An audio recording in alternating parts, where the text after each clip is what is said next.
Hi dear friends, welcome back to Easy Commerce Concepts by Ajiza Fibinsha. So ഞാൻ ഇന്ന് വന്നിട്ടുള്ളത് നിങ്ങൾക്ക് ഏറ്റവും കൂടുതൽ ഹെൽപ്ഫുൾ ആവുന്ന ഒരു വീഡിയോ ആയിട്ടാണ്. ദാറ്റ് ഈസ് സ്കാറ്റർ ഡയഗ്രാം കോറിലേഷന്റെ ഭാഗത്ത് നിങ്ങൾക്ക് ഒരുപാട് ഏരിയാസ് നമ്മൾ ഡിലീറ്റ് ചെയ്തിട്ടുണ്ട്. അതിൽ കാൾ പിയേഴ്സൺസ് കോറിലേഷൻ കോഎഫിഷ്യന്റും അതേപോലെ തന്നെ റാങ്ക് കോറിലേഷൻ കോഎഫിഷ്യന്റ് ഒക്കെ ഒഴിവാക്കിയിട്ടുണ്ട്. പക്ഷെ ഈ ഒരു പോർഷൻ ഒഴിവാക്കിയിട്ടില്ല. ഇത് നമ്മുടെ കോറിലേഷന്റെ തുടക്കത്തിലുള്ള ഒരു പോയിന്റ് ആണ്. That is methods of measuring കോറിലേഷനിൽ നമ്മൾ ഒരു ഡയഗ്രമാറ്റിക് അല്ലെങ്കിൽ ഒരു graphical representation of the relationship between variables, അതായത് വേരിയബിൾസ് തമ്മിലുള്ള റിലേഷൻഷിപ്പിനെ ഗ്രാഫിക്കലി റെപ്രസെന്റ് ചെയ്യുന്ന ഒരു മെത്തേഡാണ് അല്ലെങ്കിൽ ഒരു ടെക്നിക്കാണ് സ്കാറ്റർ ഡയഗ്രാം എന്ന് പറയുന്നത്. സോ സ്കാറ്റർ ഡയഗ്രാം മെയിൻലി 5 ടൈപ്പാണ് വരുന്നത്. ഏതൊക്കെയാണത്? Positive correlation, negative correlation, perfect positive correlation, perfect negative correlation and no correlation എന്നിങ്ങനെ 5 ടൈപ്പിലാണ് മെയിൻ ആയിട്ട് എന്ത് വരുന്നത്, കോറിലേഷൻ സ്കാറ്റർ ഡയഗ്രത്തിൽ കാണിക്കുന്നത്. സോ ഫസ്റ്റ് ഓഫ് ഓൾ ഞാൻ എന്താണ് കോറിലേഷൻ എന്നൊന്ന് പറഞ്ഞുതരാം. 2 വ്യത്യസ്ത വേരിയബിൾ തമ്മിൽ ഏത് തരത്തിലുള്ള ഒരു റിലേഷൻ ആണ് കീപ്പ് ചെയ്യുന്നതെന്ന് നമുക്ക് കാണിച്ചു തരുന്ന ഒരു സ്റ്റാറ്റിസ്റ്റിക്കൽ ഡിവൈസ് ആണ് അല്ലെങ്കിൽ ഒരു ടെക്നിക്കാണ് കോറിലേഷൻ എന്ന് പറയുന്നത്. ഫോർ എക്സാമ്പിൾ, നമുക്ക് ഒരു എക്കോണമിയിലെ കൺസ്യൂമേഴ്സിന്റെ ഇൻകവും അവരുടെ കൺസംഷനും തമ്മിലൊന്ന് നോക്കി നോക്കാം. പൊതുവെ ആളുകൾക്ക് ഇൻകം കൂടുന്നതിനനുസരിച്ച് സാധനങ്ങൾ കൺസ്യൂം ചെയ്യാനുള്ള ടെൻഡൻസി കൂടുകയാണ് ചെയ്യുക. അതുപോലെ ഇൻകം കുറയുന്നതിനനുസരിച്ച് കൺസംഷന്റെ അളവ് ഒന്ന് കുറയ്ക്കും. അതായത് ഇൻകവും കൺസംഷനും തമ്മിൽ ഒരു പോസിറ്റീവ് റിലേഷൻ ആണുള്ളത്. ഇൻകം കൂടുമ്പോൾ കൺസംഷൻ കൂടും. കൺസംഷൻ എന്ന് വെച്ചാൽ നമ്മൾ സാധനങ്ങൾ വാങ്ങിച്ച് ഉപയോഗിക്കില്ലേ, ആ ഒരു റേറ്റ് ആണ് കൺസംഷൻ എന്ന് പറയുന്നത്. സോ ഇൻകം കൂടുമ്പോൾ കൺസംഷൻ കൂടും, ഇൻകം കുറയുമ്പോൾ കൺസംഷൻ കുറയും. അതായത് ഒന്ന് ഉയരുമ്പോൾ മറ്റേതും ഉയരുന്നു, ഒന്ന് താഴുമ്പോൾ മറ്റേതും താഴുന്നു. ഇങ്ങനെ 2 വേരിയബിളും ഒരേ ഡയറക്ഷനിലേക്കാണ് മൂവ് ചെയ്യുന്നതെങ്കിൽ അത്തരം വേരിയബിൾസിന് അവർ തമ്മിലുള്ള റിലേഷന് നമുക്ക് പോസിറ്റീവ് റിലേഷൻ എന്ന് പറയാം. ക്ലിയർ? ഇനി 2 തമ്മിൽ ഓപ്പോസിറ്റ് ആയിട്ടാണ് വർക്ക് ചെയ്യുന്നതെന്ന് വിചാരിക്കുക. അതായത് ഒന്ന് കൂടുമ്പോൾ മറ്റേത് കുറയും, ഒന്ന് കുറയുമ്പോൾ മറ്റേത് കൂടും. അതിനുള്ള പെർഫെക്റ്റ് എക്സാമ്പിൾ ആണ് പ്രൈസ് ആൻഡ് ഡിമാൻഡ് എന്ന് പറയുന്നത്. സാധനങ്ങളുടെ വില വർദ്ധിക്കുമ്പോൾ ആ സാധനങ്ങളോടുള്ള നമ്മളുടെ ഡിമാൻഡ് പൊതുവെ കുറയുകയാണ് ചെയ്യുക. അതേ സമയത്ത് സാധനങ്ങളുടെ വില കുറയുമ്പോൾ നമുക്ക് ആ ഒരു പ്രൊഡക്റ്റിനോട് കമ്മോഡിറ്റിയോടുള്ള ഡിമാൻഡ് കൂടുകയാണ് ചെയ്യുക. ക്ലിയർ? എക്സംഷണൽ കേസസ് ഒക്കെ ഉണ്ട് കേട്ടോ. ഗിഫ് ആൻഡ് ഗുഡ്സിന്റെ കേസിലൊക്കെ എക്സംഷൻസ് വരുന്നുണ്ട്. ക്ലിയർ? സോ ഇതൊന്ന് മനസ്സിലാക്കി വെക്കുക. വേരിയബിൾസ് തമ്മിൽ ചില സിറ്റുവേഷൻസിൽ എന്ത് സംഭവിക്കാറുണ്ട്? പോസിറ്റീവായിട്ടും അതേപോലെ തന്നെ ചില സിറ്റുവേഷൻസിൽ നെഗറ്റീവായിട്ടും സംഭവിക്കാറുണ്ട്. സോ അങ്ങനെയുള്ള വേരിയബിൾസ് നമുക്ക് സ്കാറ്റർ ഡയഗ്രം ഉപയോഗിച്ച് ആ ഒരു കോറിലേഷൻ കണ്ടുപിടിക്കാൻ പറ്റും.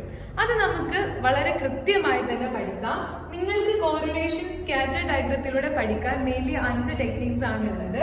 Perfect positive correlation, perfect negative correlation, positive correlation, negative correlation and no correlation. ഇങ്ങനെ 5 എണ്ണമാണ് ഉള്ളത്. സോ ഇതിൽ എന്താണ് നമ്മൾ ഇനി നിങ്ങൾ നല്ല രീതിയിൽ തന്നെ ബോർഡൊക്കെ കണ്ടോളൂ. ഓരോന്ന് എന്തൊക്കെയാണെന്ന് വളരെ ഡീറ്റെയിൽഡ് ആയിട്ട് തന്നെ നമുക്കൊന്ന് നോക്കാം. ആദ്യം ഞാൻ പറയാൻ പോകുന്നത് പെർഫെക്റ്റ് പോസിറ്റീവിനെ കുറിച്ചിട്ടാണ്. Here the plotted points lie on a straight line rising from the lower left hand corner to the upper right hand corner. അതായത് ഒന്ന് ശ്രദ്ധിച്ചാൽ നിങ്ങൾക്ക് കാണാൻ പറ്റും, ഇവിടെ ഓരോ പോയിന്റിനും പ്ലോട്ട് ചെയ്തിരിക്കുന്നത് ഒരു സ്ട്രെയിറ്റ് ലൈൻ ആയിട്ട് ഒരു റൈസിംഗ് ട്രെൻഡ് ആണ്. അതായത് ഒരു ഉയർന്നു പോകുന്ന ഒരു രീതിയിൽ ഒരു സ്ട്രെയിറ്റ് ലൈൻ ആയിട്ടാണ് നമുക്ക് ഇവിടെ കാണാൻ വേണ്ടിയിട്ട് സാധിക്കുന്നത്. അതായത് ഒരു നേർരേഖയിൽ നമ്മൾ പോയിന്റുകൾ പ്ലോട്ട് ചെയ്ത് കഴിഞ്ഞാൽ എങ്ങനെയാണോ ഉണ്ടാവുക അതുപോലെയാണ് പെർഫെക്റ്റ് പോസിറ്റീവിലുള്ളത്. ക്ലിയർ അല്ലേ? സോ ഇവിടെ വേരിയബിൾസ് തമ്മിൽ അത്രയും റിലേറ്റഡ് ആണ്. ഇവിടുത്തെ കോറിലേഷന്റെ വാല്യൂ, അതായത് ആറിന്റെ വാല്യൂ എന്ന് പറയുന്നത് ഈക്വൽ ടു 1 ആയിരിക്കും. സോ ആർ എന്ന് സൂചിപ്പിക്കുന്നത് കോറിലേഷനെ സൂചിപ്പിക്കുന്ന ഒരു ടേം ആണ് 6. പെർഫെക്റ്റ് പോസിറ്റീവിൽ അത് 1 ആയിരിക്കും. എപ്പോഴും ആറിന്റെ വാല്യൂ എന്ന് പറയുന്നത് +1ന്റെ, അതായത് പോസിറ്റീവ് 1ന്റെയും നെഗറ്റീവ് 1ന്റെയും ഇടയിലായിരിക്കും ആറിന്റെ വാല്യൂ ലൈ ചെയ്യും. So in the case of perfect positive, the plotted points are lie in a straight line which is raising from the left side, അതായത് ഇടത് ഭാഗത്തെ താഴ്ഭാഗത്ത് നിന്നും, താഴത്തെ ഇടത് ഭാഗത്ത് നിന്നും വലത് ഭാഗത്ത് മുകളിലേക്ക് ഇങ്ങനെ ഉയരുന്ന ഒരു ട്രെൻഡാണ് പെർഫെക്റ്റ് പോസിറ്റീവില് നമുക്ക് കാണാൻ വേണ്ടിയിട്ട് പറ്റുക. ഇവിടെ കോറിലേഷന്റെ വാല്യൂ +1 ആയിരിക്കും. കോറിലേഷന്റെ വാല്യൂ വിൽ ബി +1. ഇവിടെ അത്ര മാത്രമാണ് വേരിയബിൾസ് തമ്മിലുള്ള ഒരു റിലേഷൻ ഉള്ളത്. ക്ലിയർ അല്ലേ? അതിവിടെ വളരെ വളരെ വളരെ പോസിറ്റീവ് ആയിട്ടുള്ള ഡയറക്റ്റ് ആയിട്ടുള്ള റിലേഷൻഷിപ്പ് ആണ് വേരിയബിൾസ് തമ്മിൽ ഇവിടെ നമുക്ക് കാണാൻ വേണ്ടിയിട്ട് പറ്റുന്നത്. ഇനി അടുത്തൊരു സെക്ഷനിലേക്ക് വരികയാണ്, പെർഫെക്റ്റ് നെഗറ്റീവിലേക്ക് വരികയാണെന്നുണ്ടെങ്കിൽ ഒന്ന് നന്നായിട്ട് ശ്രദ്ധിക്കുക. ഇവിടെ ഇതിന്റെ നേരെ ഓപ്പോസിറ്റ് ആണ്. അതായത് ഇവിടെ സംഭവിക്കുന്നത് എന്താണെന്ന് വെച്ച് കഴിഞ്ഞാല് നന്നായിട്ട് നോക്കുക. ഇവിടെ പെർഫെക്റ്റ് നെഗറ്റീവില് here the points on the straight line falling from the upper left hand to corner to the lower right corner. ഇവിടെ നോക്കിക്കേ, ഒരു സ്ട്രെയിറ്റ് ലൈനിൽ പോയിന്റ്സ് ഫ്ലോട്ട് ചെയ്തിട്ടുണ്ട്, പക്ഷെ ഒരു ഫോളിംഗ് ട്രെൻഡ് ആണ് കാണിക്കുന്നത്. അതായത് മുകൾ ഭാഗത്ത്, ലെഫ്റ്റ് സൈഡ് മുകൾ ഭാഗത്ത് നിന്നും റൈറ്റ് സൈഡിന്റെ താഴ്ഭാഗത്തേക്ക് ഇങ്ങനെ ഫോൾ ചെയ്യുന്ന രീതിയിലേക്കാണ് ഇവിടെ പോയിന്റുകൾ പോകുന്നത്. ക്ലിയർ അല്ലേ? നല്ല രീതിയിൽ മനസ്സിലാക്കി. ഇവിടെ ആറിന്റെ വാല്യൂ എന്ന് പറയുന്നത് എന്താണ്? ദാറ്റ് ഈസ് -1 ആണ് ആറിന്റെ വാല്യൂ എന്ന് പറയുന്നത്. ക്ലിയർ അല്ലേ?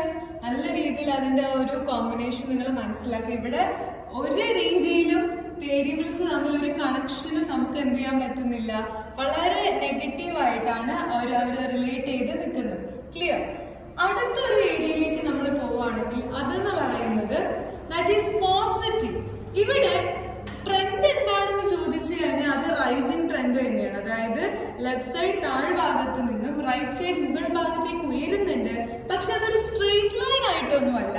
എന്നാൽ ആ ഒരു സ്ട്രെയിറ്റ് ലൈനിന്റെ ഏകദേശം അടുത്തൊക്കെ ആയിട്ട് വരുന്ന പോലെ തന്നെയാണ് അത് നിൽക്കുന്നത്. It's not like a straight line. ഈ ഒരു ലൈൻ അല്ല കേട്ടോ അത്.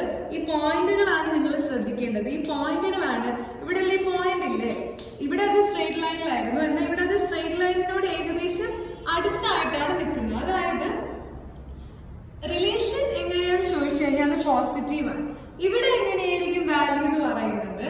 ദാറ്റ് ഈസ് 0യുടെയും അതേപോലെ തന്നെ 1ന്റെയും ഇടയിലായിരിക്കും ഇവിടുത്തെ ഒരു വാല്യൂ. അതായത് 0യുടെയും 1ന്റെയും +1ന്റെയും ഇടയിലായിരിക്കും ഇവിടുത്തെ ആറിന്റെ വാല്യൂ എന്ന് പറയുന്നത്. ക്ലിയർ അല്ലേ? എന്നാൽ ഇങ്ങോട്ട് നോക്കിക്കേ, നെഗറ്റീവിലേക്ക് നോക്കിക്കേ. നെഗറ്റീവിലേക്ക് ഒരു ഫോളിംഗ് ട്രെൻഡ് നമുക്ക് കാണാൻ വേണ്ടിയിട്ട് പറ്റുന്നുണ്ട്, പക്ഷെ അത് സ്ട്രെയിറ്റ് ലൈൻ ആയിട്ടൊന്നുമല്ല, ബട്ട് ഏകദേശം സ്ട്രെയിറ്റ് ലൈനോട് അടുത്തടുത്തായിട്ടാണ് നിൽക്കുന്നത്. ഇവിടെ ആറിന്റെ വാല്യൂ എന്ന് പറയുന്നത് 0യുടെയും അതേപോലെ തന്നെ -1ന്റെയും ഇടയിലായിട്ടായിരിക്കും എന്തുണ്ടാവുക, ആറിന്റെ വാല്യൂ ലൊക്കേറ്റ് ചെയ്തിട്ടുണ്ടാവും. സോ ഇത്രയുമാണ് നമ്മുടെ ഈ ഒരു സ്കാറ്റേർഡ് ഡയഗ്രത്തിനെ കുറിച്ചിട്ടും അതേപോലെ തന്നെ നമ്മുടെ കോറിലേഷനെ കുറിച്ചിട്ടും നമുക്ക് പറയാനുള്ളത്. അപ്പൊ നല്ല രീതിയിൽ ഈ ഒരു ഏരിയ നിങ്ങൾ മനസ്സിലാക്കിയിട്ട് ഇത്രയും പോയിന്റുകൾ നിങ്ങൾ പറഞ്ഞിട്ടുണ്ടെങ്കിൽ തന്നെ നിങ്ങൾക്ക് അതിനൊരു നല്ല മാർക്ക് തന്നെ ഏൺ ചെയ്തെടുക്കാൻ വേണ്ടിയിട്ട് പറ്റും. ക്ലിയർ അല്ലേ? സോ വളരെ ഇമ്പോർട്ടന്റ് ആണ് scattered diagram. Scattered diagram is A method of measuring correlation in A graphical method. അതായത് പിക്ടോറിക്കൽ ആയിട്ട് വേരിയബിൾസ് തമ്മിൽ എന്ത് റിലേഷൻഷിപ്പ് ആണ് എന്ന് കാണിച്ചു തരുന്നതാണ് സ്കാറ്റേർഡ് ഡയഗ്രം എന്ന് പറയുന്നത്. ഒരേ ഡയറക്ഷനിലേക്ക് പോവുകയാണെങ്കിൽ, അതായത് ഒന്ന് കൂടുമ്പോൾ മറ്റേതും കൂടും, ഒന്ന് കുറയുമ്പോൾ മറ്റേതും കുറയുന്നു, അങ്ങനെ ഒരേ ഡയറക്ഷനിലേക്കാണ് പോകുന്നതെങ്കിൽ നമുക്ക് എന്ത് പറയാം? അതിനെ പോസിറ്റീവ് ആയിട്ടെന്ന് പറയാം. അതിന് രണ്ട് രീതിയിലുണ്ട് പോസിറ്റീവ്. പെർഫെക്റ്റ് പോസിറ്റീവും ഉണ്ട്, അതേപോലെ തന്നെ പോസിറ്റീവ് ഉണ്ട്. കറക്റ്റ് ആയിട്ട് അത്രയും റിലേഷനിലാണെങ്കിൽ നമുക്കത് പെർഫെക്റ്റ് പോസിറ്റീവ്, അതായത് ഒരു വ്യത്യാസവും ഇല്ല.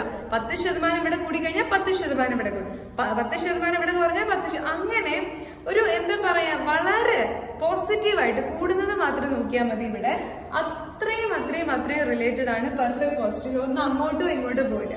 എന്നാൽ ഇവിടെ എന്ന് പറയുന്നത് പോസിറ്റീവ് ആണോ എന്ന് വെച്ചാൽ യെസ് പോസിറ്റീവ് ആണ്, പക്ഷെ അങ്ങനെ ഒരു കറക്റ്റ് പെർസെന്റേജിലൊന്നല്ല പോകുന്നത്. ബട്ട് ഒന്ന് കൂടുമ്പോൾ മറ്റേത് അവിടെ കൂടുന്നുണ്ട്.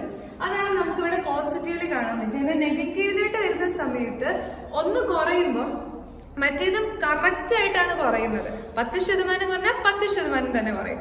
ക്ലിയർ? ആ രീതിയിലുള്ള ഒരു ഡിക്രീസ് ആണ് നമുക്ക് പെർഫെക്റ്റ് നെഗറ്റീവില് കാണാൻ പറ്റും. എന്നാൽ ഇവിടെ നെഗറ്റീവില് അങ്ങനെ ഒരു കറക്റ്റ് പെർസെന്റേജിലൊന്നും അല്ല കാണുന്നത്. കുറഞ്ഞു കഴിഞ്ഞാൽ ഒന്നിന്റെ വേരിയബിളിന്റെ വാല്യൂ കുറഞ്ഞു കഴിഞ്ഞാൽ അടുത്ത വേരിയബിളിന്റെ വാല്യൂ കുറയുന്നുണ്ട്. But not in the case of what, perfect പെർസെന്റേജിലായിട്ടൊന്നല്ല പോകുന്നത്, ബട്ട് ഡിക്രീസ് ആവുന്നുണ്ട്. അപ്പൊ ഇതാണ്. ഇനി ഒന്നുമല്ല, ഒരു ബന്ധവും ഇല്ലാതെ ഇരിക്കുന്ന ഒരു ഒരു റിലേഷൻഷിപ്പും ഇല്ല, ഒരു ബന്ധവും ഇല്ല വേരിയബിൾസ് തമ്മിലാണെങ്കിൽ അത് നമുക്ക് ഇങ്ങനെ സ്കാറ്റേർഡ് ആയിട്ട് ഇങ്ങനെ കിടക്കും. അതായത് ഒരു ബന്ധവും ഇല്ല, അങ്ങനെ ഒരു റിലേഷൻഷിപ്പ് ഒന്നും അവിടെ നമുക്ക് എസ്റ്റാബ്ലിഷ് ചെയ്യാൻ വേണ്ടി പറ്റില്ല. There is no relation between such variable. അതിനെയാണ് നമ്മൾ എന്താ പറയുക, നോ കോറിലേഷൻ എന്ന് പറയുന്നത്. അപ്പൊ ഈ ഒരു കോറിലേഷന്റെ ഏരിയ നല്ല രീതിയിൽ മനസ്സിലാക്കുക. സോ ഈ ഒരു വീഡിയോ നിങ്ങൾക്ക് ഹെൽപ്ഫുൾ ആയിട്ട് ഫീൽ ചെയ്തിട്ടുണ്ടെങ്കിൽ തീർച്ചയായും ലൈക്ക് ചെയ്ത് സപ്പോർട്ട് ചെയ്യുക. നമ്മുടെ ചാനൽ സബ്സ്ക്രൈബ് ചെയ്യുക, നമ്മുടെ ഫാമിലിയുടെ പാർട്ടാവുക. അതുപോലെ തന്നെ ഈ വീഡിയോനെ കുറിച്ചുള്ള അഭിപ്രായങ്ങൾ കമന്റ് ചെയ്യുക. എല്ലാവർക്കും ആനുവൽ എക്സാമിനേഷൻ അടിപൊളി ആവട്ടെ. Wish you all the very success for your exam.